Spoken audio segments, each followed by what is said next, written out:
साथियों,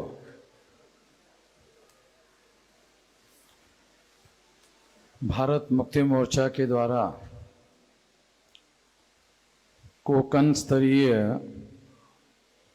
संविधान परिषद का आयोजन किया गया है। सभी वक्ताओं के द्वारा यहाँ पर अपने विचार व्यक्त किए गए हैं। मैं कंक्लूड करने के लिए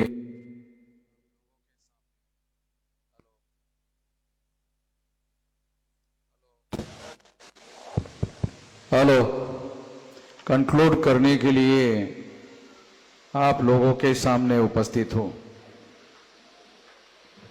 जो विषय चर्चा करने के लिए रखे गए हैं उसमें विषय है सामाजिक विषमता ही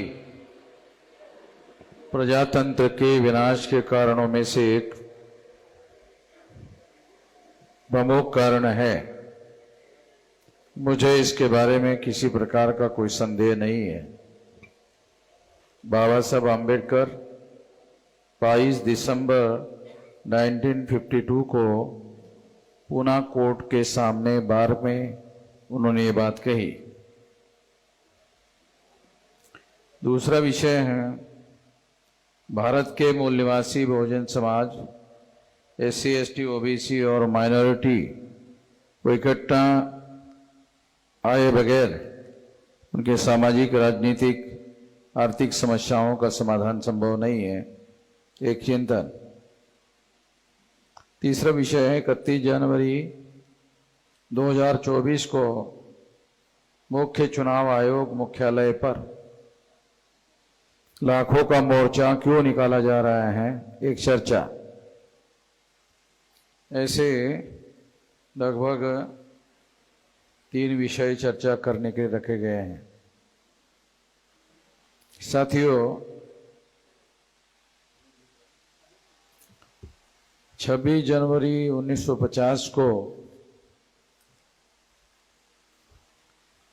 संविधान को देश में लागू किया गया।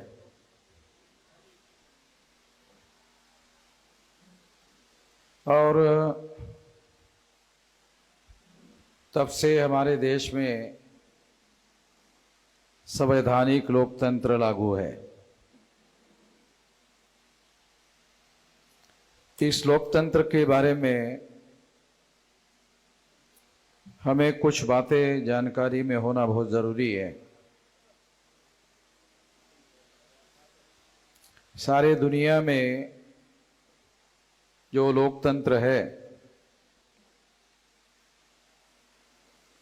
उसकी जन्म कथा को अगर हम समझना चाहते हैं तो जन्म कथा राजतंत्र के विरोध में है। राजतंत्र में क्या होता था? राजा के घर में राजा पैदा होता था, रानी के पेट से राजा पैदा होता था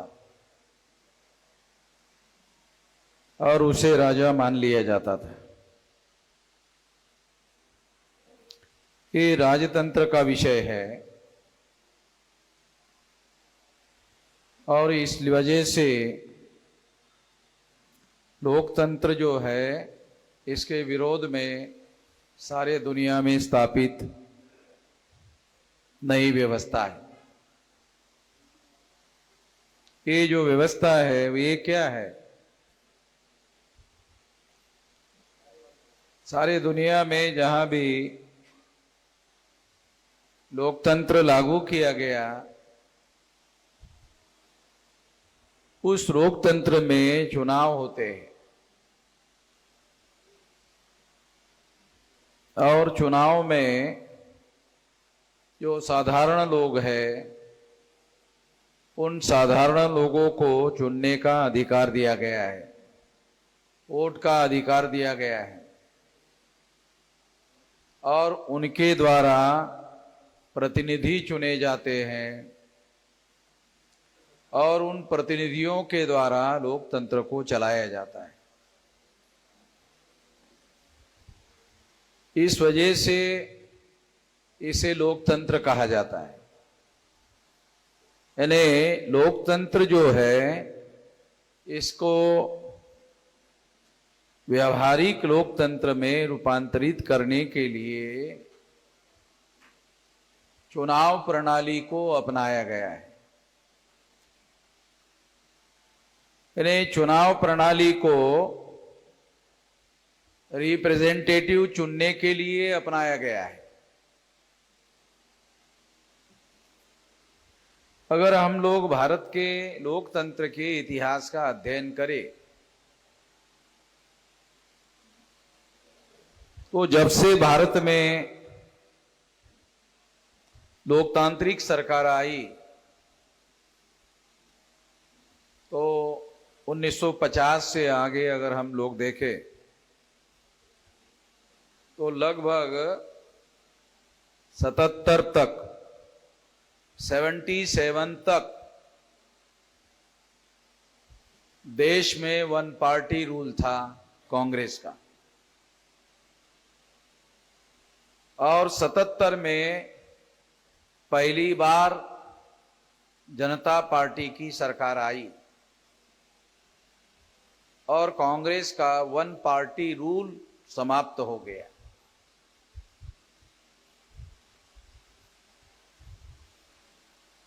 डेमोक्रेसी में मैं ऐसे मानता हूं केवल चुनाव पर्याप्त नहीं है, केवल चुने हुए प्रतिनिधि चुनकर भेजे जाना ही पर्याप्त नहीं है। क्योंकि इस बात को लोकतंत्र अगर माना जाए तो कांग्रेस ने 77 तक चुनाव करवाए और कांग्रेस की सरकार 77 तक रही। इस हिसाब से इसे लोकतांत्रिक सरकार कहना होगा, मगर वो वन पार्टी रूल था। अगर हम लोग केयरफुली एनालाइज करें तो हमें पता चलता है कि वो वन पार्टी रूल था। वो वन पार्टी रूल को डेमोक्रेसी नहीं माना जा सकता, क्योंकि वो ऐसा मानकर चलते हैं कि उनको जो ठीक लगता है वो करते रहेंगे। देश में इसी सोच की वजह से इमरजेंसी को थोपा गया था। ये जो सोच है इसी वजह से इमरजेंसी को थोपा गया था। इसलिए मैं ऐसा मानता हूं केवल वन पार्टी रूल, चाहे उसमें चुने हुए प्रतिनिधियों की सरकार हो, तो भी उसे लोकतंत्र मानना उचित नहीं होगा, क्योंकि वो वन पार्टी रूल है। डेमोक्रेसी में वन पार्टी रूल मानना निश्चित रूप से इसको डेमोक्रेसी नहीं माना जा सकता। अगर हम लोग तुलनात्मक अध्ययन करें, अमेरिका का उदाहरण ले लो, तो अमेरिका में एक रिपब्लिकन पार्टी है और एक डेमोक्रेटिक पार्टी है, यानी दो बड़ी पार्टियां हैं। और ये दो बड़ी पार्टियों में इतना कांटे का चुनाव होता है, प्रेसिडेंशियल चुनाव होता है, वो बहुत बार 1-1.5-2% से राष्ट्रपति चुना जाता है और अपोजिशन पार्टी बहुत मजबूती से विरोध में खड़ी रहती है। यानी प्रेसिडेंशियल जो चुनाव अमेरिका में होता है उसमें दो बड़ी पार्टियां, बराबरी की पार्टियां चुनाव लड़ती है और उसके बाद जो उन्होंने रिप्रेजेंटेटिव हाउस बनाया उसका अलग चुनाव होता है। और उस चुनाव में अलग अलग राज्यों से प्रतिनिधि चुनकर जाते हैं, उनकी जो अमेरिका में संसद है। और संसद में जब डिस्कशन और डिबेट होता है, आप लोग सुनकर हैरान हो जाओगे कि अमेरिका के संसद में जब डिस्कस और डिबेट होता है तो राष्ट्रपति को उस संसद में जहां डिबेट और डिस्कशन होता है वहां एंट्री भी अलाउ नहीं है, ताकि राष्ट्रपति के दबाव में किसी प्रकार का डिस्कशन में अवरोध खड़ा ना हो। दूसरी महत्वपूर्ण बात यह है कि वो जो प्रतिनिधि गृह है जहां से राज्यों के प्रतिनिधि चुनकर जाते हैं, उनके पास बहुत सारे पावर है और ये पावर राष्ट्रपति के विरोध में उन लोगों को दिए गए हैं। तो इस वजह से वहां पर बराबरी की पार्टियां होने की वजह से वहां चुनाव जो है वो टक्कर का होता है और 4 साल तक वो टक्कर की लड़ाई लगातार होती रहती है। तो इस वजह से वहां की डेमोक्रेसी के साथ यदि हम लोग वन पार्टी रूल जो भारत में 77 तक कांग्रेस का चला उसकी तुलना करें तो उसको डेमोक्रेसी नहीं माना जा सकता। इलेक्शन जरूर होते हैं, अगर हम इलेक्शन को ही डेमोक्रेसी मान ले फिर तो हम लोगों को यही मानना पड़ेगा कि इलेक्शन मीन्स डेमोक्रेसी और डेमोक्रेसी मीन्स इलेक्शन। तो मैं इलेक्शन को डेमोक्रेसी नहीं मानता हूं। इलेक्शन मीन्स डेमोक्रेसी नहीं है। डेमोक्रेसी का फंडामेंटल प्रिंसिपल है रिप्रेजेंटेशन, प्रतिनिधित्व, और वो भी प्रतिनिधित्व जो है वो वोकल होना चाहिए, बोलने वाला होना चाहिए। अगर और पार्टी जो चाहती है वो करती है तो रिप्रेजेंटेशन का कुछ अर्थ ही नहीं रहता। तो ये बात हम लोगों को समझना होगा। दूसरी महत्वपूर्ण बात मैं आप लोगों को बताना चाहता हूं, 77 में क्या हुआ, जनता पार्टी की सरकार आई, कांग्रेस की सरकार चली गई। तो 77 के बाद से भारत में वास्तविक डेमोक्रेसी की प्रक्रिया शुरू होती हुई दिखाई देती है। यानी मजबूत विपक्ष खड़ा हो गया। मजबूत विपक्ष के बगैर, मजबूत विरोधी पार्टी के बगैर डेमोक्रेसी नहीं हो सकती। मजबूत विरोधी पार्टी होनी चाहिए और जब तक मजबूत विरोधी पार्टी ना हो तब तक वास्तविक डेमोक्रेसी नहीं हो सकती। तो 77 के बाद से हमारे देश में धीरे धीरे डेमोक्रेटिक प्रक्रिया शुरू होती हुई दिखाई देती है। 2004 में ईवीएम मशीन आई सारे देश भर में। 2004 के पहले हमारे देश में बैलेट पेपर से चुनाव होता था। 2004 में ईवीएम मशीन आई और ईवीएम मशीन में जब चुनाव हुआ, जब ईवीएम मशीन का जब उपयोग हुआ चुनाव में और उसके द्वारा चुनाव हुआ, तो ईवीएम मशीन के बारे में सवाल खड़े किए गए। बीजेपी के लोगों ने, आरएसएस के लोगों ने सवाल खड़े किए और इस सवाल खड़े करने की वजह से ये मामला सुप्रीम कोर्ट में गया। ईवीएम मशीन का मामला सुप्रीम कोर्ट में गया और सुप्रीम कोर्ट में जाने के बाद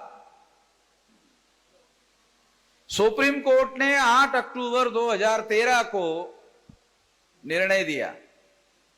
उस निर्णय में सुप्रीम कोर्ट ने क्या कहा? सुप्रीम कोर्ट ने उस निर्णय में कहा केवल ईवीएम मशीन के द्वारा फ्री, फेयर एंड ट्रांसपेरेंट चुनाव नहीं हो सकता। फ्री यानी मुक्त चुनाव नहीं हो सकता, फेयर यानी निष्पक्ष चुनाव नहीं हो सकता, ट्रांसपेरेंट यानी पारदर्शी चुनाव नहीं हो सकता, ऐसा सुप्रीम कोर्ट ने कहा। और फिर अपने जजमेंट में कहा फ्री, फेयर एंड ट्रांसपेरेंट चुनाव करवाने के लिए पेपर ट्रेल मशीन लगाना होगा। सुप्रीम कोर्ट ने निर्णय दिया पेपर ट्रेल मशीन लगाने का, तो चुनाव आयोग क्यों नहीं लगा रहे? जब ये कंटेम्प्ट ऑफ कोर्ट का केस गया तो सुप्रीम कोर्ट ने मेरे केस में 100% पेपर ट्रेल लगाने का आदेश दिया। तो सारे देश भर में ईवीएम मशीन को अब जो पेपर ट्रेल मशीन लगाई जा रही है वो हमने लगवाई।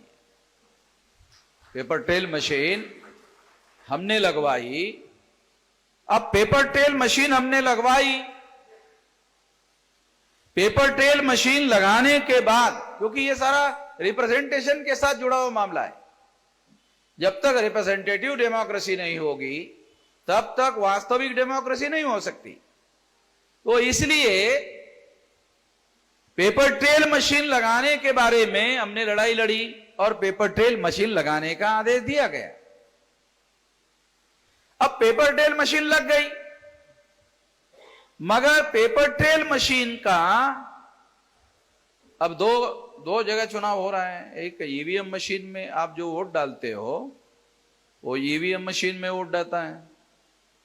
वो ईवीएम मशीन में जो वोट जाता है तो वो किसी और के नाम पर ट्रांसफर किया जा सकता है, क्योंकि आपको दिखाई तो देता नहीं है कि आपने जो बटन दबाया वो वोट आपने जिसके नाम पर दबाया उसी के नाम पर चला गया है। ये आंखों से दिखाई देता नहीं है क्योंकि वो ट्रांसपेरेंट नहीं है, कोई पारदर्शी नहीं है। वो पारदर्शिता के लिए पेपर ट्रेल मशीन लगाया। अब पेपर ट्रेल मशीन लगाया, दिखाई दे रहा है, दिखाई दे रहा है, मगर गिनती नहीं हो रही। गिनती केवल ईवीएम मशीन की होती है। ये जो पेपर ट्रेल मशीन है इसको खरीदने के लिए 4,500 करोड़ रुपया खर्चा हो रहा है। आप लोग जो टैक्स देते हैं वो टैक्स में से 4,500 करोड़ रुपया खर्चा करके पेपर ट्रेल मशीन खरीदी गई, पेपर ट्रेल मशीन लगाई गई। गिनती नहीं होती। काय के लिए 4,500 करोड़ रुपया खर्चा कर रहे हैं? ये 4,500 रुपया नहीं है, 4,500 करोड़ है। 4.5 लाख भी नहीं है, ये 4,500 करोड़।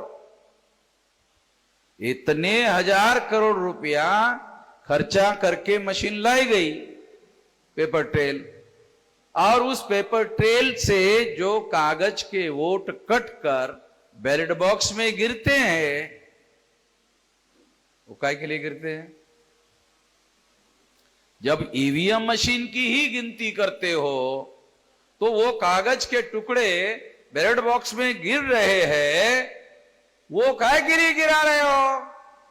जब उसकी गिनती कर नहीं रहे हो तो वो काय के लिए गिरा रहे हो?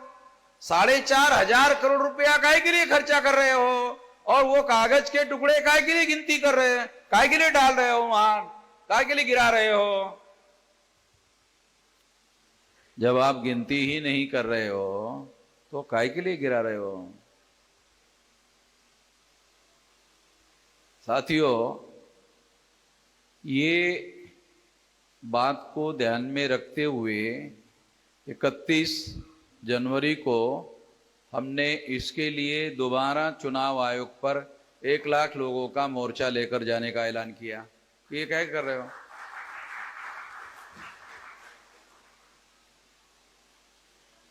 वन 1% गिनती होगी, 1% से चोरी कैसे पकड़ी जाएगी?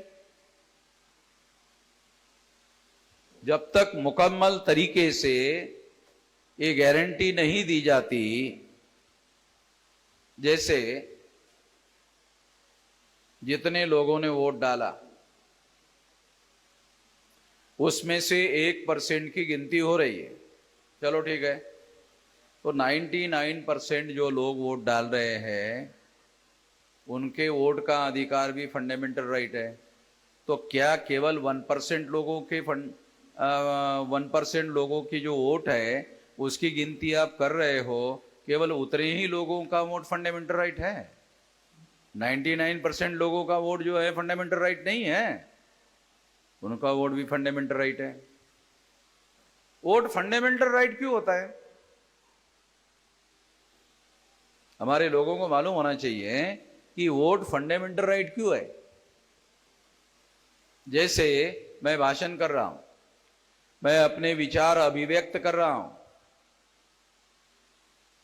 वोट देकर भी अपने विचार की अभिव्यक्ति होती है। जैसे अगर आपने कांग्रेस को वोट दिया तो इसका मतलब आप कांग्रेस की विचारधारा को मानते हो।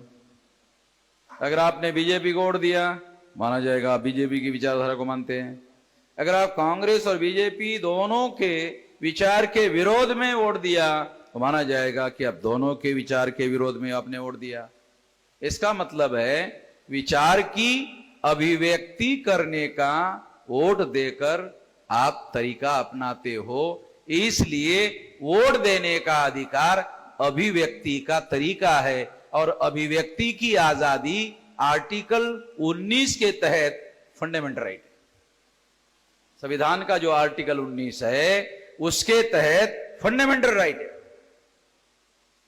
तो इसका मतलब यह है केवल 1% लोगों को ही अगर गिनती करते हो तो उनके ही वोट को आप फंडामेंटल राइट मानते हो, और 99% लोगों के वोट को आप फंडामेंटल राइट नहीं मानते हो। ऐसा इसका मीनिंग होता है।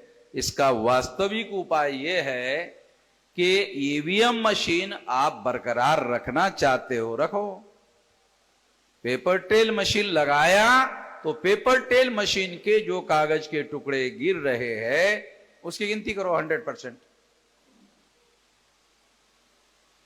अगर 100% गिनती होगी तो क्या होगा? ईवीएम मशीन में घोटाला हो रहा है कि नहीं हो रहा है, ये पेपर टेल में पकड़ा जाएगा।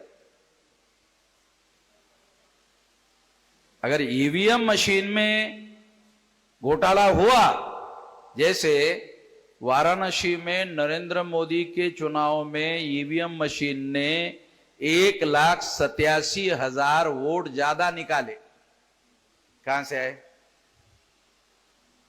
हैं? इसका मतलब यह है कि मशीन जो है वोट पैदा कर रही। क्या मशीन वोट नहीं पैदा कर रही है, तो बाहर से कोई न कोई गड़बड़ी करने का काम किया जा रहा है। एग्जाम्पल के लिए बता रहा हूं, नरेंद्र मोदी के चुनाव में 2019 में जो चुनाव हुआ उसमें जितना वोट हुआ, यानी मान लो 20 लाख लोगों को वोट देने का अधिकार था, 50% लोगों ने वोट दिया, इसका मतलब 10 लाख लोगों ने वोट दिया, तो मशीन से 10 लाख वोट निकलने चाहिए ना। 11,87,000 निकले, 1,87,000 ज्यादा निकले। कहां से आ गए? क्यों आ गए? अगर 1,87,000 वोट ईवीएम से ज्यादा निकले तो इसका मतलब है नरेंद्र मोदी को गैर कानूनी तरीके से चुनाव जीतवाने के लिए वोट डलवाए गए हैं। ये उसका एविडेंस है। 1,87,000 वोट इसका एविडेंस है, फिजिकल एविडेंस है। अगर पेपर ट्रेल मशीन का 100% काउंटिंग होती तो 100% में पता चल जाता। क्या पता चल जाता? 100% में पता चल जाता कि ईवीएम मशीन में डाले गए वोट और निकाले गए वोटों में अंतर है। उसका उपयोग नरेंद्र मोदी करेगा। तो नरेंद्र मोदी करेगा का क्या अर्थ होगा? एक आदमी सब कुछ करता रहेगा। पार्टी डेमोक्रेसी से बात आगे बढ़ जाएगी। वो एक आदमी, कि फिर वो देख रहा है, वो कर रहा है, वो कर रहा है, वो फैसले करेगा, वो फैसले करेगा, तो इसका मतलब है एक आदमी हो गया, तो रिप्रेजेंटेटिव डेमोक्रेसी खत्म हो जाएगी। अगर डेमोक्रेसी रिप्रेजेंटेटिव नहीं है तो डेमोक्रेसी नहीं माना जा सकता। राजा में क्या होता, राजा भी तो एक ही होता था ना, दो थोड़ी होता था, राजा एक ही होता था। और नरेंद्र मोदी अकेला ही अगर फैसले कर रहा है तो राजा भी अकेला ही करता था, नरेंद्र मोदी ही अकेला कर रहा है, तो इसका मतलब है इसको आपने लोकतंत्र का नाम शेष लोगों को मिल रहे हैं, नहीं मिल रहे हैं। तो ये डेमोक्रेसी में यदि आप वहां जहां जहां भी डेमोक्रेसी है तो वहां वहां यूरोप में अगर आप जाकर देखोगे तो आपको पता चलेगा, अमेरिका में जाकर देखोगे तो वहां पता चलेगा वहां के लोगों की आर्थिक स्थिति में सुधार क्यों होता है, क्योंकि जो टैक्स के रूप में पैसा मिलता है वो टैक्स के रूप में मिला हुआ पैसा इस तरह से खर्चा किया जाता है जिससे लोगों को विकसित करने का मौका मिलता है, लोगों को विकसित करने के लिए अवसर मिलता है, लोगों को विकसित होने का मौका मिलता है और उसका फायदा लेकर लोग अपना डेवलपमेंट करते हैं। और लोग जब अपना डेवलपमेंट करते हैं तो निश्चित रूप से लोगों के सामाजिक आर्थिक जीवन में खुशहाली आती है। डेमोक्रेसी से निश्चित रूप से आना चाहिए, क्योंकि ये लोकतंत्र है, तो लोगों के लिए निश्चित रूप से चलना चाहिए। और ये तभी चलाया जा सकता है जब डेमोक्रेसी रिप्रेजेंटेटिव हो। तो देश में जो चल रहा है वो बात मैंने ओवरऑल आपको समझाने का प्रयास किया। उस हिसाब से अगर देखा जाए तो हम इंडिया में डेमोक्रेसी को संकुचित करने का संकोच निर्माण करने का प्रयास हो रहा है, ये बात दिखाई दे रही है।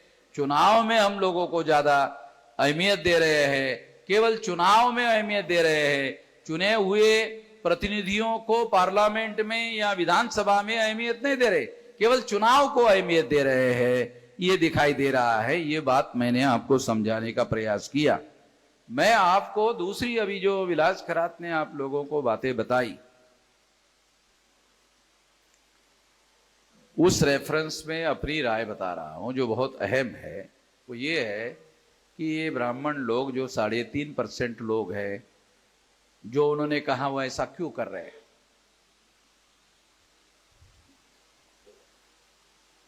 कर रहे हैं, उन्होंने कहा हाँ ये कर रहे हैं, क्यों कर रहे हैं?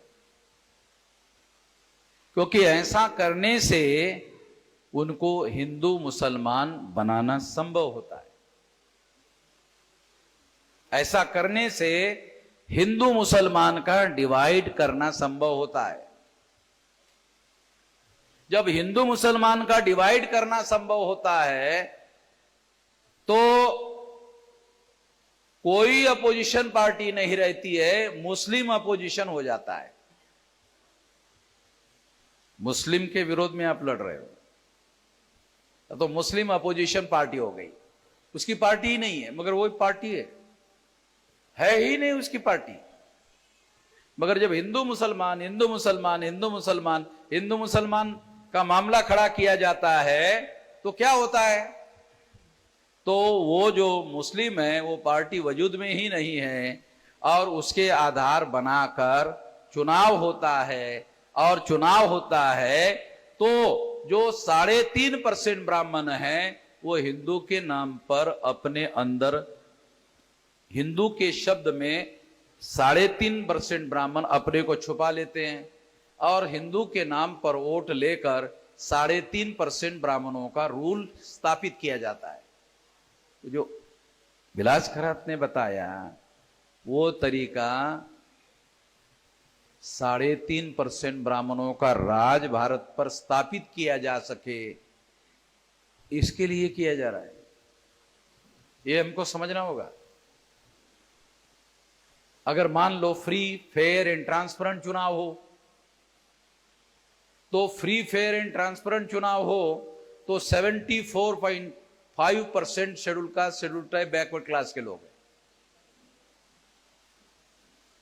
तो डेमोक्रेसी अगर ट्रू है, रियल है, तो इन लोगों का राज हो सकता है। अगर हिंदू मुसलमान का ध्रुवीकरण हो तो राज ब्राह्मणों का होगा। ब्राह्मणों को एक और खतरा है, जो वहां बहुत माइक्रो लेवल पर आपको बता रहा हूं, जो प्रैक्टिकल भारत में हो रहा है। हिंदू मुसलमान के ध्रुवीकरण से राज हिंदुओं का नहीं, ब्राह्मणों का हो रहा है। क्योंकि कांग्रेस पार्टी ब्राह्मणों की, जब 1885 को कांग्रेस की स्थापना हुई तो चटर्जी, मुखर्जी, बैनर्जी, गोखले, तिलक, आगरकर, ये ब्राह्मणों ने कांग्रेस बनाई। और उसके बाद भारतीय जनता पार्टी आरएसएस के ब्राह्मणों ने बनाई। तो देश में अब 2 पार्टी रूल है। मैंने आपको कहा था कि 1 पार्टी रूल को डेमोक्रेसी नहीं माना जा सकता, मगर भारत में 2 पार्टी डेमोक्रेसी है। ये 2 पार्टी डेमोक्रेसी कौन सी है?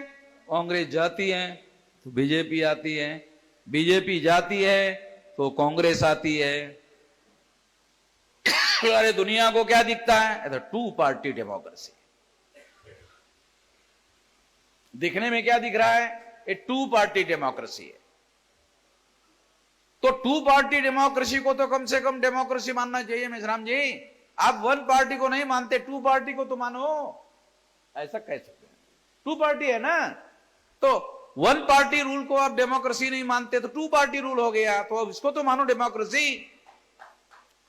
ऐसा कुछ लोग कह सकते हैं, मगर मैं आपको बताना चाहता हूं कि कांग्रेस पार्टी ब्राह्मणों ने बनाई, भारतीय जनता पार्टी ब्राह्मणों ने बनाई। तो इसको माइक्रो लेवल पर एनालिसिस करो तो रूल तो ब्राह्मण जाति का हो रहा है, डेमोक्रेसी का है।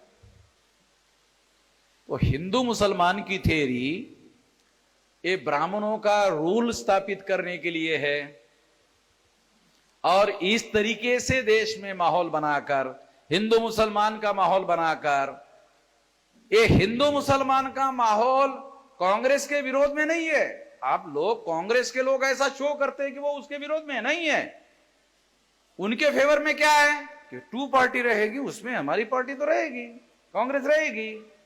और मान लो 4 चुनाव में 5वीं बार हम चुन कर आएंगे, कोई बात नहीं, हम तो आएंगे ना। तो इसका मतलब है कांग्रेस जाएगी तो बीजेपी आएगी, बीजेपी जाएगी तो कांग्रेस आएगी। तो इसका व्यावहारिक अर्थ क्या है? कांग्रेस पार्टी ब्राह्मणों की, बीजेपी पार्टी भी ब्राह्मणों की। एक ब्राह्मण का रूल जाएगा, दूसरे ब्राह्मण का रूल आएगा, दूसरे ब्राह्मण का जाएगा, पहले ब्राह्मण का आएगा। मैं कहते रहता हूं, एक राजाराम है, एक सीताराम है। राजाराम जाएगा तो सीताराम आएगा, सीताराम जाएगा तो राजाराम आएगा। तो हम लोगों के सामने राजाराम सीताराम, राजाराम सीताराम, राजाराम सीताराम, राजाराम सीताराम, राजाराम सीताराम, राजाराम सीताराम, ये तो कर रहे हैं हम लोग।